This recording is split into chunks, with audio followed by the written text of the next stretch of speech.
In this project, we're going to build a 6-foot 100-watt LED shop light, and we're going to do this for under $100. I've got two of these built right now. The ones in the pictures you're looking at are hanging in my garage, and I use them specifically for detailing cars and just general lighting in my garage. They do a fantastic job of putting out ultra bright, cool white, efficient lighting, and you'd be surprised at how much they illuminate the finish on a car so that you can detail or do whatever you got to do.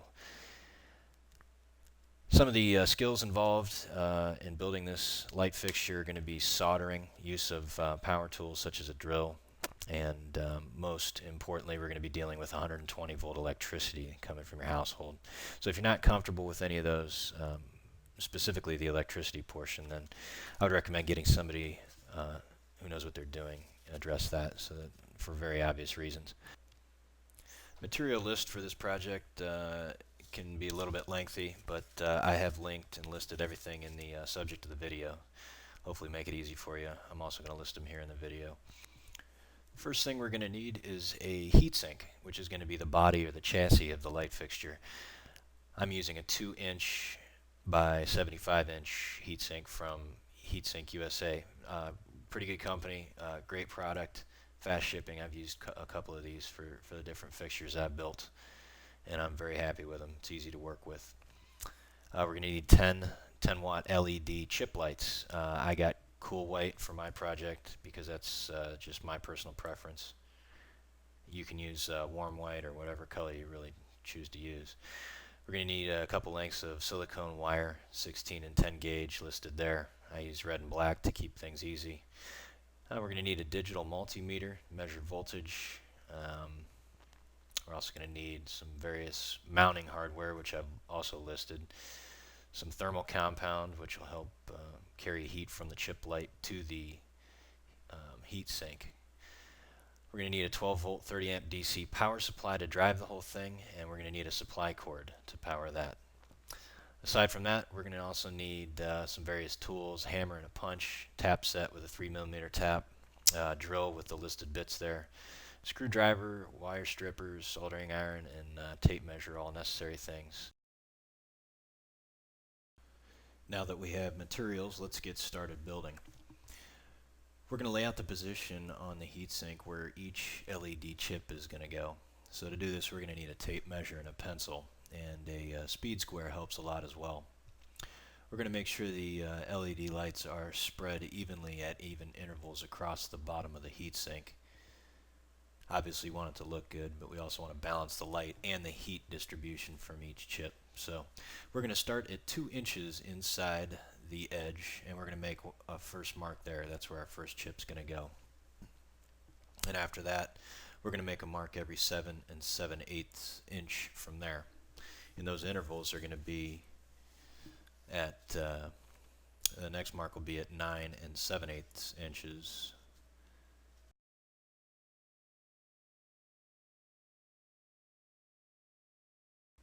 The following mark will be at 17 3/4 inches.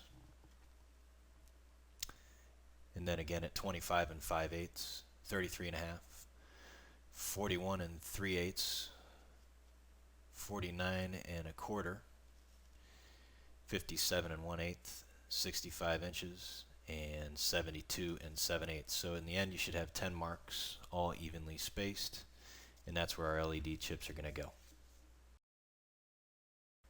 Now we're going to take our square and finish these marks off by drawing full vertical lines at each mark.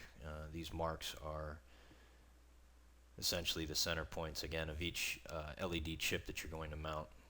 And we're doing this so that we can see as we overlay the chip on these marks where center is. And again, it's important to center them and make sure that these intervals in between each chip are the same so that we can maximize the heat sink area, so as to avoid any hot spots or something like having 2 chips closer than others could result in that area of the heatsink heating up quite a bit more than the others.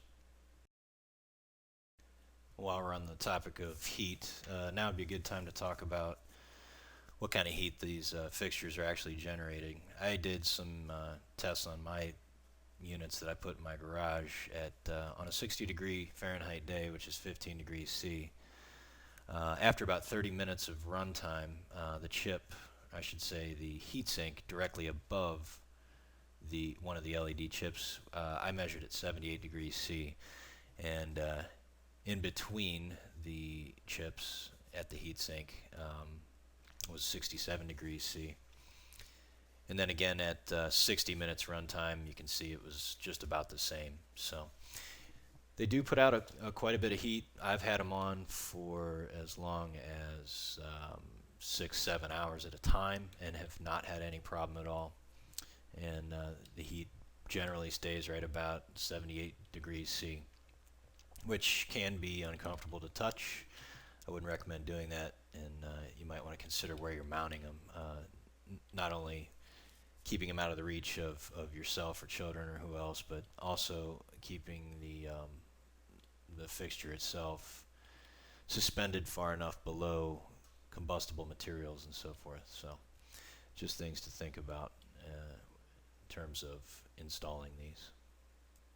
Okay, now we're going to finish up making our marks here. We're going to split the heatsink down the middle so that we can get our center point in that direction as well. So we know our heatsink is just over 2 inches, so halfway obviously is just over 1 inch. So I set my speed square to just over 1 inch. I'm going to make a mark right there in the middle, and I'm going to do that at each vertical line, and I'll just work my way down the sink and connect each line with my straight edge, and we'll have all of our intervals, both horizontally and vertically, perfectly centered.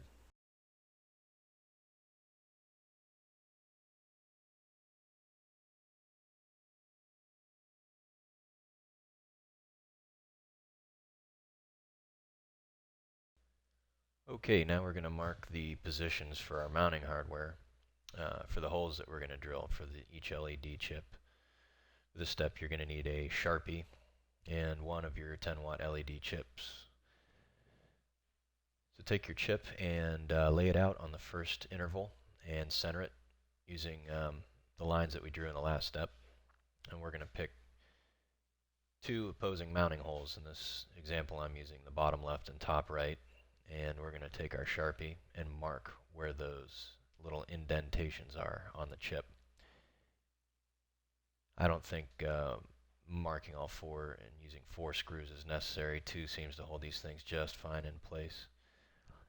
And these marks we're making is where we're eventually going to drill and tap and add threads so that we can screw our hardware in and mount these chips.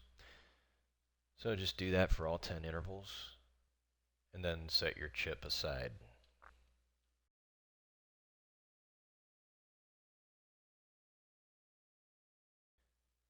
And as you can see, I'm using the lines that we drew in the last step as a sort of crosshair to make sure each chip is centered and exactly where I want it to be.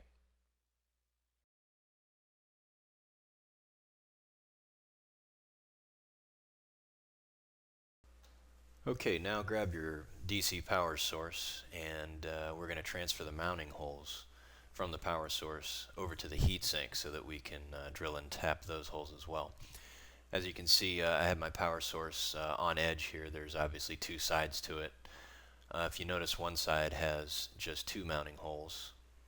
The other side has 4, along with a voltage switch. We want to use the side with just 2 mounting holes so that we can leave that voltage switch open. So the side with 2 mounting holes will be the side that actually contacts or mounts to the top of the heatsink. Alright, the easiest way I've found to transfer these 2 mounting holes that we're going to utilize off the power source over to the heatsink is to create just a crude template. As you can see, I've done so right here. I just used a piece of printer paper, really, and overlaid it on that side that we looked at just now, and marked the edges of the power source itself as well as the 2 mounting holes, and then simply just cut it out, and you can then overlay it on your heatsink finding the center point of the heatsink. And our heatsink, the center point will be at exactly 37.5 inches. So now all you have to do is take your template and center your template over your 37.5 inch mark, and your power source will be centered on the span of that heatsink. And at that point, just mark your mounting holes, and that's where you're going to drill your holes for your hardware.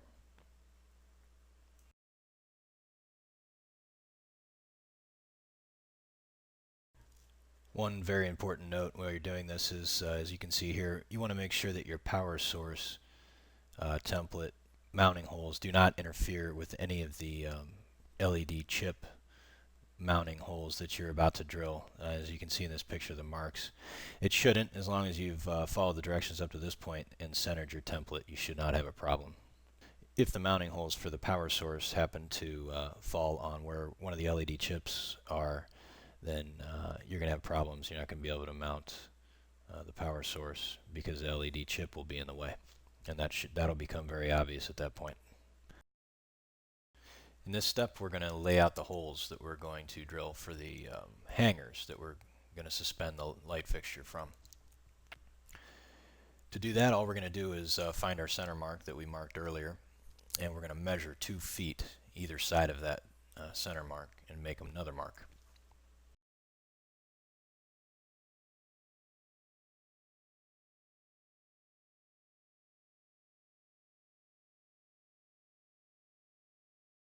Now at that 2-foot point, what we want to do is extend the mark from the bottom of the heatsink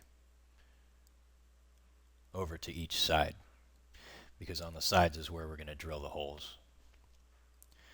So carry the mark over both sides and do it again for the 2-foot mark on the opposite side of center. Now it's time to drill the holes that we've marked. First thing we're going to do is clamp down our heatsink, and we're going to work with the LED chip mounting holes. For this step, we're going to need a hammer and your center punch. And what we're going to do is center punch each LED chip mounting point, and we're also going to center punch your 2 DC power source mounting holes. And what this is going to do is prevent the drill bit from walking and moving around on the surface as we attempt to drill these holes.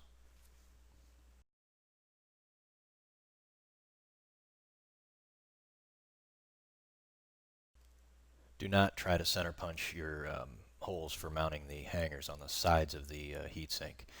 If you do try to do that, what will happen is the actual heatsink sides will bend inward as you hit it with the hammer and the punch, simply because there's just not enough material there to withstand that force. So we'll drill those the old-fashioned way. Alright, now that we've got our holes marked and center punched, it's time to drill them out. We're going to use a 3/32 inch drill bit for the LED chip mounts. And you want to do that with a slow speed, lowest speed you can on your drill. One word of caution when you're doing this is as you're drilling through the heatsink, you're going to break through the other side into the serrations, and what that can do is, depending on where the drill bit falls, those fins can grab the bit and twist it in an odd way, and you can see it happening in the video here. So just use minimal pressure and let the drill bit do the work. Otherwise you could end up snapping a bit or getting it stuck in there.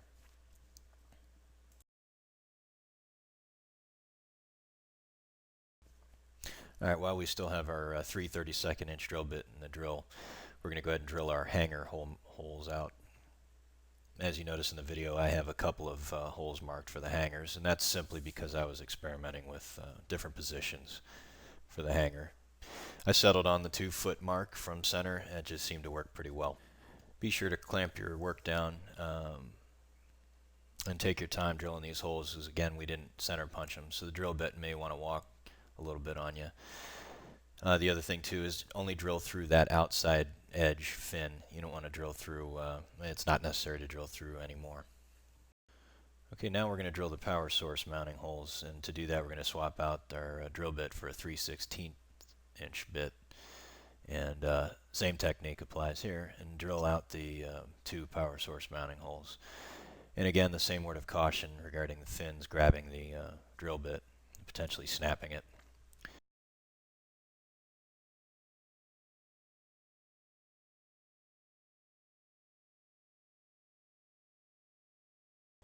Alright, now that we've got all our holes drilled, we're going to add some threads to the LED chip lights mounting holes.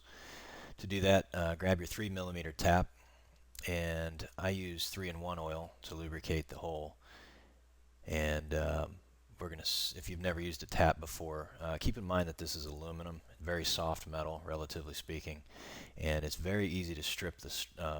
Strip out the holes that you're, or the threads that you're trying to apply to this hole. So make sure you use a little liberal amount of oil. Be sure to take your time and go slow. If you feel any kind of resistance as you're working the tap, reverse the direction and pull it back out. Clean the threads off. That just means that you've got a chip or something impeding the progress of the tap.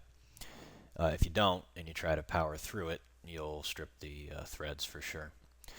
Also make sure that you're keeping the tap perpendicular to the heatsink itself, so the hole is nice and true and straight.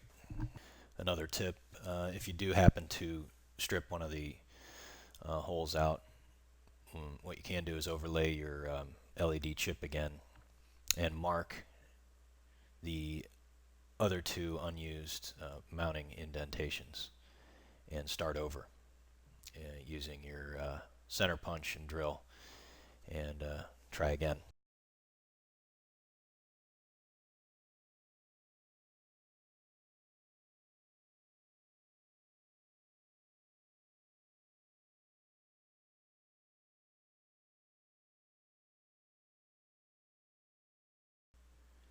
It's a good idea to keep the threads of the tap clean, so after each hole, use a piece of paper or rag or a brush or whatever you have laying around, and just kind of clean it off, clean the metal off the tap.